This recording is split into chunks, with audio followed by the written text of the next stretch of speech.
Il était une fois, dans un village lointain, vivait une femme rusée qui détestait faire le ménage. Cette femme avait 2 filles nommées Émilie et Emma. Emma était une fille paresseuse et incompétente, toujours à la recherche de l'attention de sa mère. Émilie, en revanche, était une fille très travailleuse et talentueuse. Cependant, leur mère aimait Emma plus qu'Émilie parce qu'elle était la plus jeune. Elle la voyait encore comme un bébé et ne pouvait pas se résoudre à la gronder. À cause de cela, Émilie devait faire tout le ménage. Sa mère obligeait Émilie à cuisiner tous les repas, et si elle n'aimait pas le goût, elle disait « Va le recuisiner ». Un jour, pendant qu'Émilie accomplissait la tâche que sa mère lui avait donnée, sa mère l'appela bruyamment. « Émilie, finis le ménage et ensuite fais-le. Point de croix et emporte-le au marché. Le travail s'accumule. Ne sois pas paresseuse. » Émilie prit le fil et le tambour et quitta la pièce, se rendant au puits à l'extérieur. Là, elle commença à travailler délicatement son point de croix. À ce moment-là, un coq atterrit soudain sur la tête d'Émilie et se mit à chanter. En essayant de chasser le coq de sa tête, le point de croix qu'elle tenait tomba dans le puits. Paniquée, Émilie se dit « Si ma mère l'apprend, elle sera très en colère. » Le coq finit par s'envoler et la quitta. Émilie pensa « Peut-être que je peux utiliser ce seau pour récupérer mon point de croix du puits. » Puis elle essaya d'atteindre le seau, suspendu dans le puits. Mais soudain, elle perdit l'équilibre et tomba dans le puits. Quand elle ouvrit les yeux, elle se retrouva dans un jardin couvert de fleurs colorées. Après avoir marché un peu, un lapin apparut devant elle. Le lapin n'arrivait pas à arracher sa carotte du sol et demanda de l'aide. Émilie aida immédiatement le lapin et arracha facilement la carotte. Le lapin la remercia avec gratitude et continua son chemin. Émilie marcha un peu plus loin dans le jardin coloré et vit une rose fanée. La rose, sur le point de se flétrir de soif, demanda de l'aide à Émilie. Émilie se rendit immédiatement à une fontaine, prit de l'eau dans ses mains et la versa sur les racines de la rose. La rose reprit vie et commença à répandre un parfum doux dans l'air. Alors qu'Émilie continuait à marcher dans le jardin, elle vit une maison. Devant la maison, une femme étrange la regardait. Le visage de la femme était effrayant, mais Émilie, curieuse, marcha vers elle. La femme lui sourit et dit « N'aie pas peur de moi, ma chère. Approche-toi. J'ai quelque chose à te dire. » Émilie hésita un peu, mais s'approcha de la femme. La femme dit « Je m'appelle Oli. Tout le monde m'aime. Si tu prends bien soin de ma petite maison, tu pourras rester ici aussi longtemps que tu veux.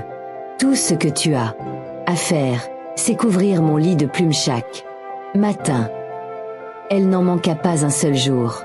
Oli lui préparait aussi de délicieux repas chaque soir. Bien qu'Émilie fût très heureuse dans la maison avec le temps, elle commença à manquer de sa maison et de sa famille. Un jour, Émilie dit à Oli « Oli, je t'aime beaucoup, mais je veux rentrer chez moi maintenant. » Oli, bien qu'un peu triste d'entendre la demande d'Émilie, dit « Bien sûr, Émilie, je suis si heureuse que tu aies travaillé et tenu compagnie ici. Je sais comment tu peux rentrer chez toi. Je t'accompagnerai sur ton chemin. » Émilie était très heureuse et remercia Oli. Oli emmena Émilie devant une grande porte dorée. Dès qu'Émilie passa la porte, ses vêtements furent couverts de nouveaux habits et d'or. Oli sourit à Émilie et dit « Comme cadeau pour avoir travaillé avec amour, voici un petit présent. Voici le fil et le point de croix que tu as laissé tomber dans le puits. Tiens. » Émilie fut très surprise et la remercia avec gratitude. Oli demanda ensuite à Émilie de fermer les yeux et de compter jusqu'à 3. Émilie dit 1, 2, 3. Et quand elle ouvrit les yeux, elle se retrouva devant sa maison. Le coq dehors chanta. Émilie est de retour. Elle s'est transformée en fille d'or. En entendant cela, sa mère et sa sœur Emma sortirent immédiatement. Elles furent si choquées en voyant Émilie couverte d'or, qu'elles ne purent cacher leur étonnement. Emma, jalouse, demanda « Mais comment est-ce possible? D'où viens-tu avec ces beaux vêtements, tout cet or ?»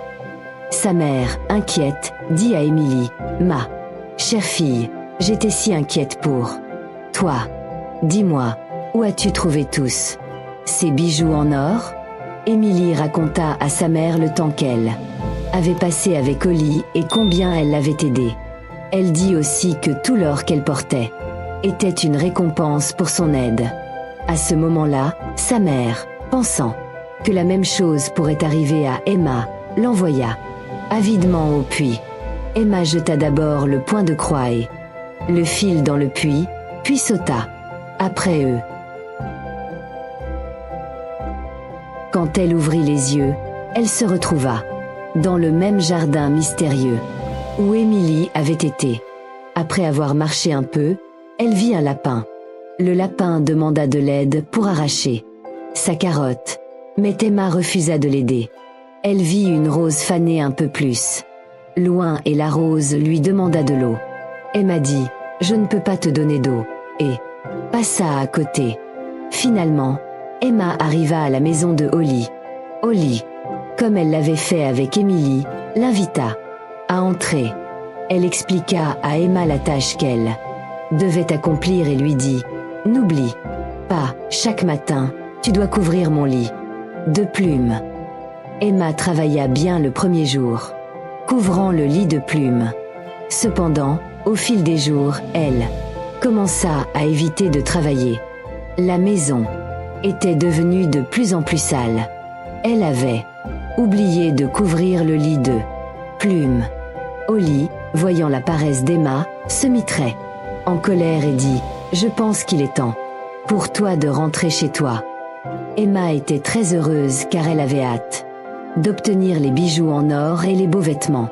Holly l'emmena à la porte dorée. Dès qu'Emma passa la porte, au lieu d'or, de la boue se déversa sur elle. « Ah, qu'est-ce qui se passe ?» hurla Emma. Holly lui dit « Parce que tu n'as pas fait le travail correctement, cette porte ne t'a pas versé d'or. Maintenant, ferme les yeux, compte jusqu'à 3 et rentre chez toi. » Quand Emma ouvrit les yeux, elle se retrouva dans son jardin. Le coq se mit à chanter. Emma est de retour. Elle s'est transformée en fille de boue. Sa mère et Émilie furent choquées quand elles virent Emma couverte de boue et de saleté. Emma leur expliqua que la récompense, pour ne pas avoir accompli correctement la tâche de Holly, étaient les vêtements boueux. À partir de ce jour, Emma comprit l'importance de faire un travail avec amour et commença à travailler dur comme sa sœur Émilie, en faisant du point de croix, car maintenant elle savait que seuls ceux qui font bien leur travail sont récompensés. Et ainsi, les deux sœurs vécurent heureuses, en faisant et en vendant ensemble du point de croix.